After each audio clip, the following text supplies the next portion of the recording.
Introduction. Internally displaced person according to guiding principle on internally displaced.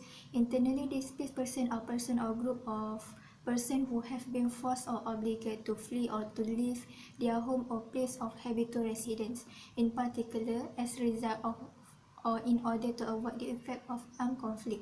Situation of generalized violence, violation of human rights or natural or human disaster, and who have not crossed internationally recognized border.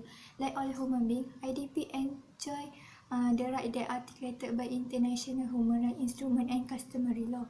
In situation of armed conflict, moreover, they enjoy the same right as other civilians to the various protection provided by international humanitarian law.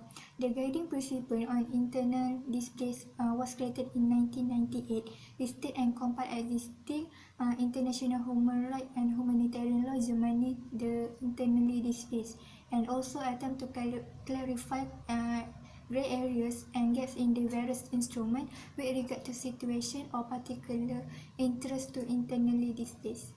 IDP has right for freedom of movement. It's required the freedom of those within a country legally to travel freely and choose one place of residence within its boundaries, as well as the right to leave one's own country and to return freely to it. This right involve freedom from forced travel or residency in a place not preferred by one.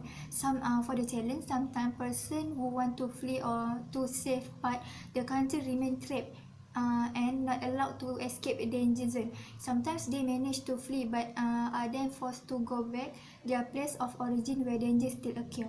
Next is the right of IDP to get help.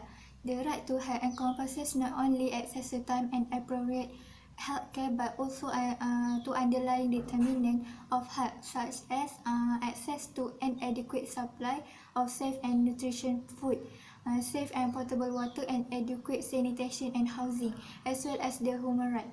For the challenge, IDP generally lose access to medical facility, goods and service. Displacement also undermines social and community protection network that promote mental health and psychosocial well-being and leads to awakening all of the factors of the health of those affected.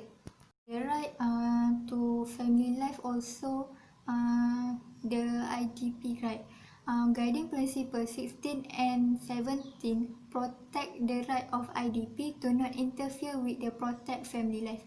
Compare state to make measure to preserve family unity, pursue family unification, determine the fate of the missing and treat the dead with due regard. The family is specifically secure under international human rights law as an institution, and every human being has the right to preserve his or her family life. For the challenge, family life member can easily isolated from each other in the confusion attendant to the displacement. When children are separated from family members, it will lead to sexual exploitation, trafficking, gender-based violence, and so on.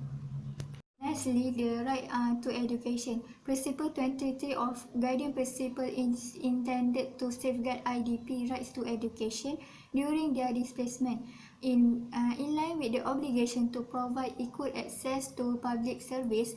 In Principle 29 Clause 1, this right also to be secure in the context of sustainable solution. Each human being has the right to free and compulsory primary education, as well as access to secondary education, including free or financial assisted general and vocational education where appropriate. For the challenge, IDP lack access to educational and utility facilities. School and training facilities are no longer easily accessible in place of origin and could be lost, whereas teachers and administrators are also scattered. It is also difficult to plan for education where IDP consider themselves displaced. That's all for me. Thank you. As the conclusion, IDP are entitled to enjoy the same right and freedom under the international and national law, freely without prejudice, and as do any individual in their own country. States have duty to ensure that all people on their territory or under their control enjoy completely and fairly the human right of all. This responsibility applies to all state officials, including the military and police, as well as the public bodies, whether national and regional or local. And that's all from me. Thank you.